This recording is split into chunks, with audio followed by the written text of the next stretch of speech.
Bueno, quería empezar diciéndoos que... un segundito a ver cómo se pasan las diapositivas. Vale. Quería un poco que veáis de qué cuestiones voy a tratar. O sea, varias preguntas, por ejemplo, que os haréis probablemente. ¿Podemos actuar en patologías también o solo en población sana? ¿La normativa nos respalda? ¿Nuestro título hasta dónde nos respalda, nos da competencias? Bueno, cuestiones prácticas y dudas que seguro que os surgen todos los días en la farmacia. Y luego, bueno, pues para terminar, el modelo asistencial o comercial, cómo nos depara el futuro y cómo va a influir en los nuevos servicios que va a ofertar la farmacia. El papel del farmacéutico es esencial para prestar consejo nutricional a la población, en personas sanas, pero también en patologías. Normalmente se suele decir, no, nosotros no debemos actuar en patologías, pero realmente no es así. Lo que quiere decir es que el farmacéutico no debe diagnosticar y no debe prescribir una dieta en los momentos en que se acerca a vosotros una persona con una patología, pero evidentemente son las personas que más se van a acercar a la farmacia, con las que vais a realizar una atención farmacéutica, les vais a dispensar los medicamentos y evidentemente os van a hacer muchísimas preguntas porque sois el primer profesional al que se acercan y en el que confían y en el que esperan muchas respuestas. Entonces, no es que no debáis actuar en patologías, sino que, lo que os repito, no debéis a lo mejor diagnosticar ni prescribir una dieta, pero sí ayudarles con un montón de información sobre interacciones medicamento-alimento, incluso con determinados tipos de alimentos o recomendaciones higiénico-dietéticas que puedan ir enfocadas a la patología que sufren, por lo que la afirmación no debemos actuar en patologías no es totalmente así. Tenéis vuestro campo también aquí. En personas sanas, por supuesto, hoy en la jornada que vais a asistir se van a enfocar las mesas la nutrición desde las distintas etapas de la vida, desde los niños a los ancianos a momentos especiales como pueden ser el embarazo y la lactancia.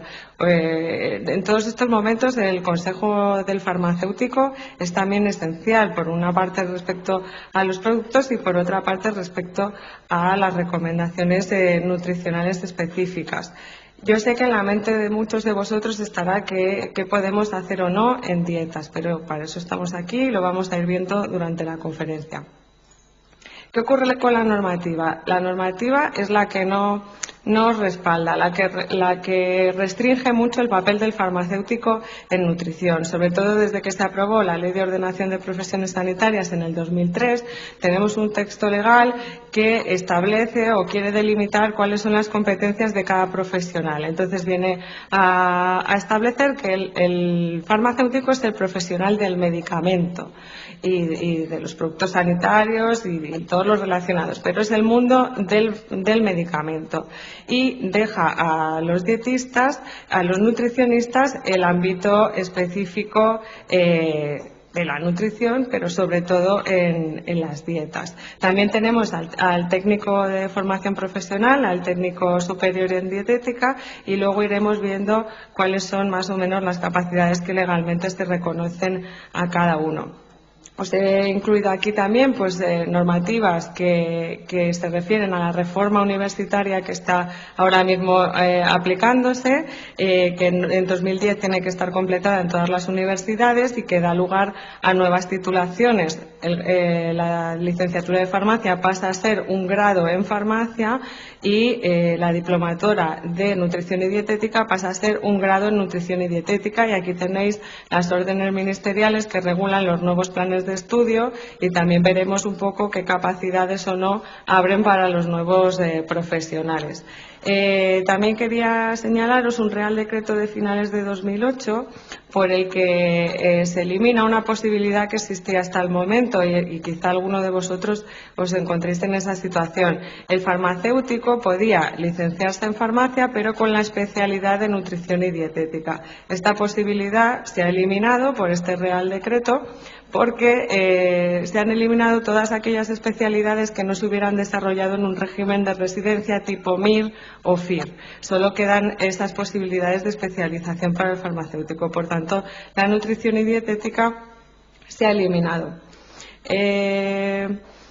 Por tanto, vamos a ver con el título de farmacéutico únicamente hasta dónde puedo llegar, qué puedo hacer en este ámbito.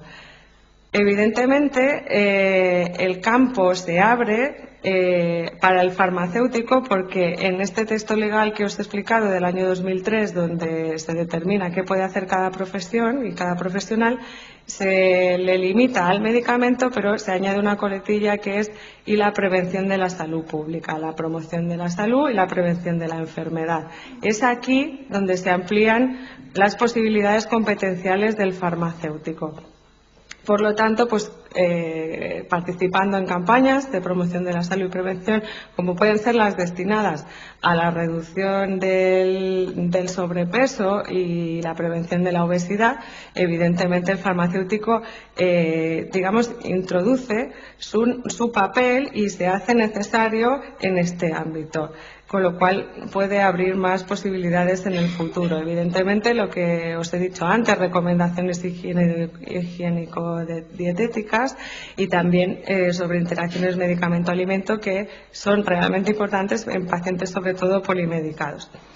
Finalmente, pero no menos importante, proporcionar consejo nutricional y alimentario. Y aquí está el quid de la cuestión, porque hay interpretaciones que consideran que aquí podemos entender incluidas las dietas estándar. Esto es, el farmacéutico puede recomendar a la población una serie de dietas tipo, pero que no haya realizado él, que no las haya diseñado él, sino que estén diseñadas o preparadas por un facultativo, por un titulado en nutrición y dietética, o que tenga la especialidad médica en endocrinología y nutrición. En estos casos yo añadiría que es conveniente que cuando se entrega esta dieta estándar figure quién la ha elaborado, y si no, que tengáis capacidad para identificar al profesional que la ha elaborado en caso de que alguien nos lo demande, porque el ciudadano tiene derecho a saber y a conocer qué titulaciones tienen las personas que le atienden.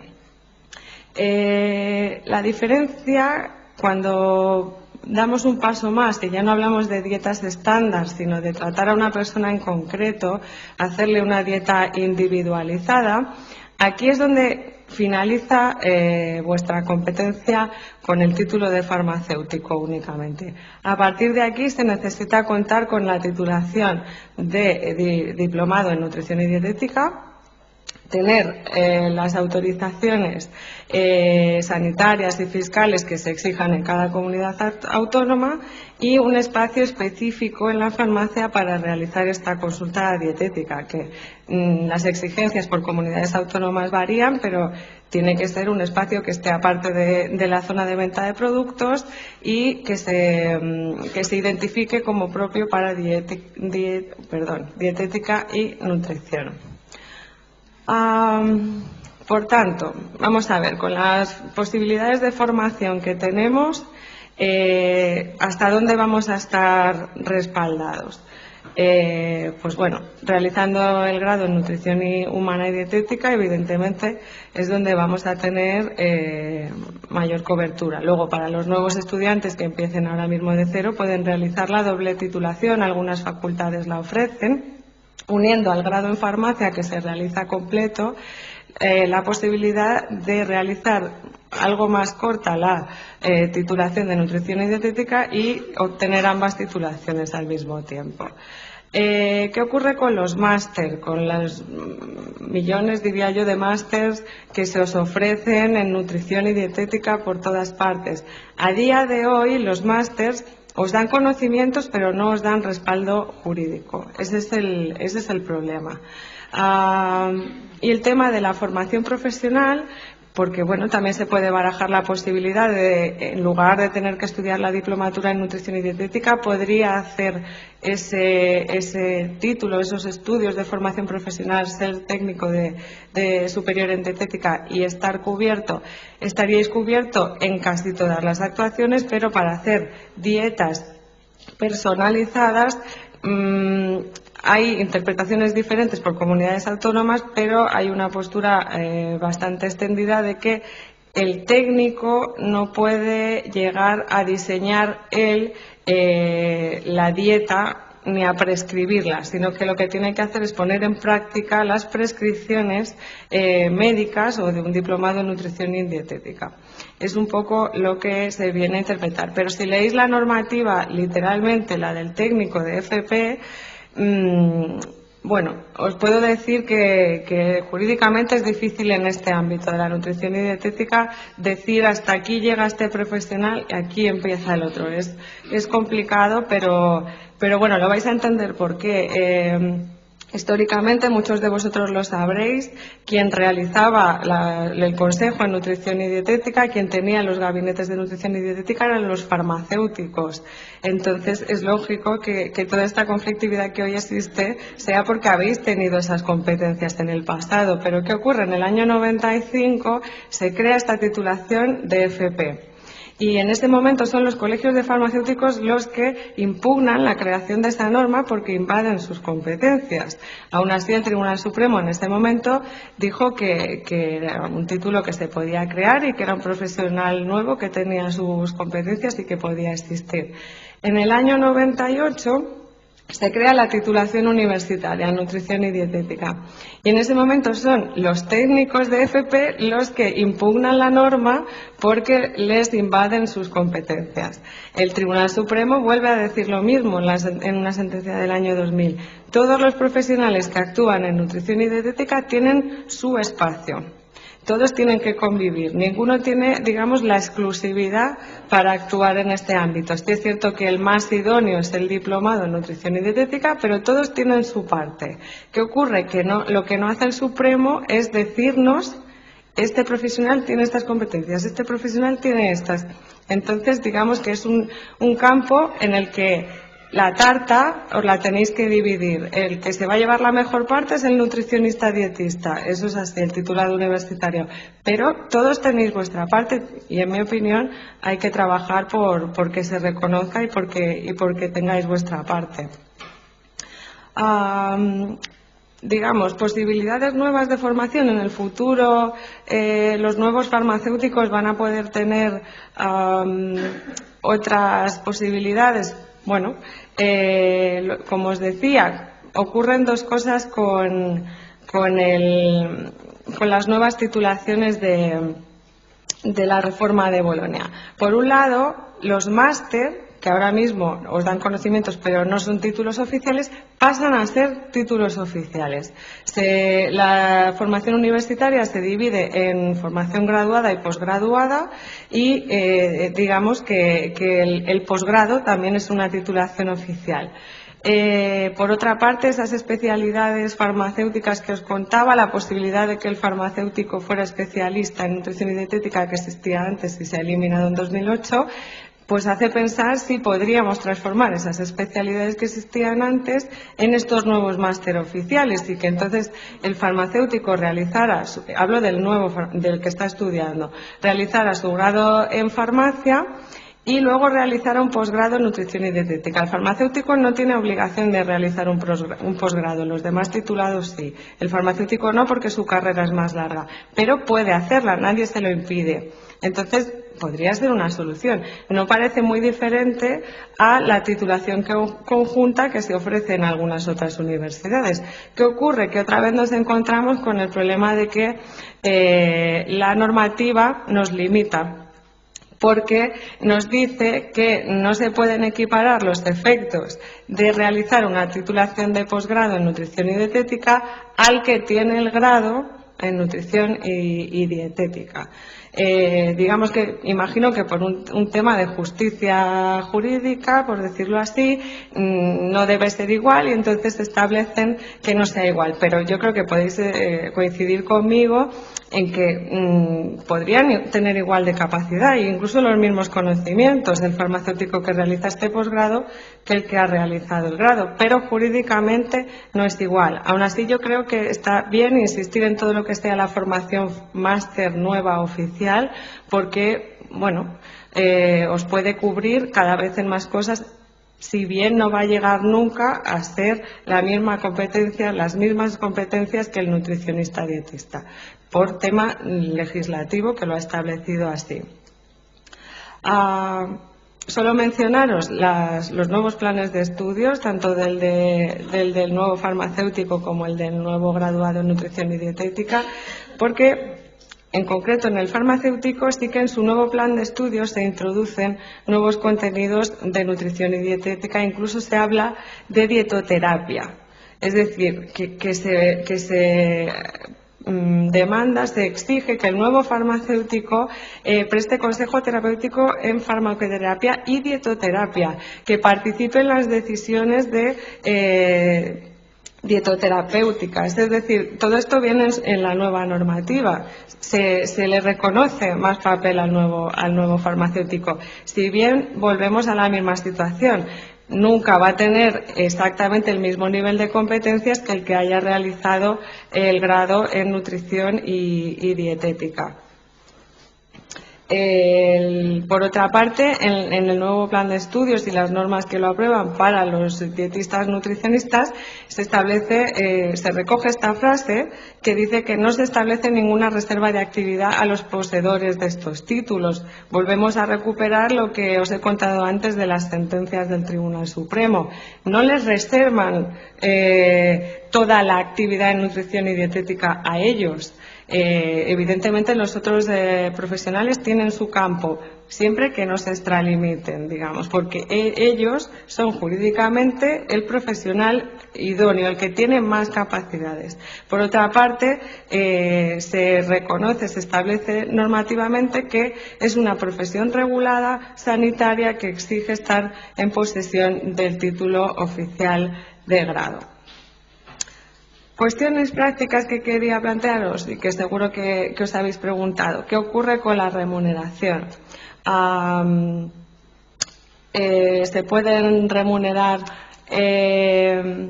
las dietas, puedo cobrar las dietas en la farmacia. Pues nos encontramos con otro escollo, digamos. Por un lado, podríamos considerar que queda dentro de la atención farmacéutica. Podríamos considerar que este consejo dietético podría estar dentro de la atención farmacéutica. Ahí entraríamos en el debate general que existe para la atención farmacéutica. ¿Debemos cobrarla o no? ¿Cómo se va a hacer?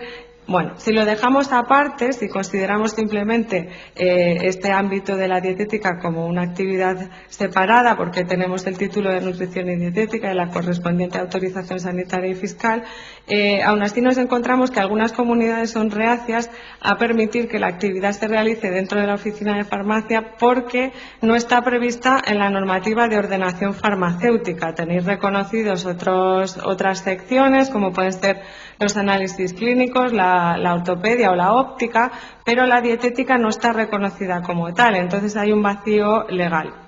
Hay comunidades autónomas que, como el País Vasco, que dicen que no se puede realizar dentro de la oficina de farmacia. En cambio, hay otras más abiertas, como puede ser Valencia, que dicen que sí, que con la correspondiente autorización sanitaria y fiscal se puede hacer. Incluso Valencia es más abierta que ninguna de las otras comunidades porque no solo reconoce al diplomado de nutrición y dietética, sino también al técnico de FP, al técnico superior en dietética. También tenemos el problema de si pueden actuar otros profesionales dentro de la farmacia que tengan la titulación o si tiene que ser el propio farmacéutico el que tenga la titulación. Castilla-La Mancha dice que es el propio farmacéutico titular de la oficina de farmacia el que además debe ser dietista. En cambio, hay otras comunidades, ya os digo, sobre todo Valencia, que permite que haya técnicos trabajando en la farmacia. Ellos, además, es que sus técnicos se colegian también. Es una de las comunidades, o sea, es pionera en este sentido, que los técnicos sanitarios se colegien y se les reconozca, digamos, su actividad sanitaria de una forma mayor. Entonces, bueno, veis que incluso dependiendo de la comunidad autónoma en la que trabajemos, nos vamos a encontrar con distintas respuestas a estas cuestiones.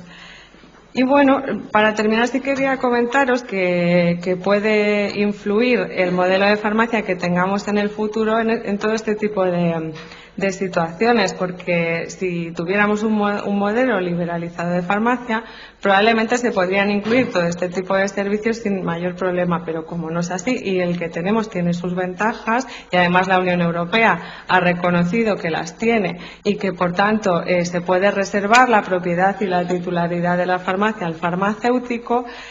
Por otra parte, como se le reserva esta capacidad, se le limita en otros ámbitos. Entonces, mi recomendación es que, ya que jurídicamente el farmacéutico se ve reservado a su ámbito, en la parte en que puede aumentar su capacidad competencial es siempre en la promoción de la salud y la prevención de la enfermedad. Todo lo que tenga que ver, en el caso de nutrición, pues participar, estar ahí, intentar fomentar vuestro papel. Por mi parte creo que es todo. Agradeceros que hayáis venido a escuchar esta conferencia y a vosotros otra vez por contar conmigo. Gracias.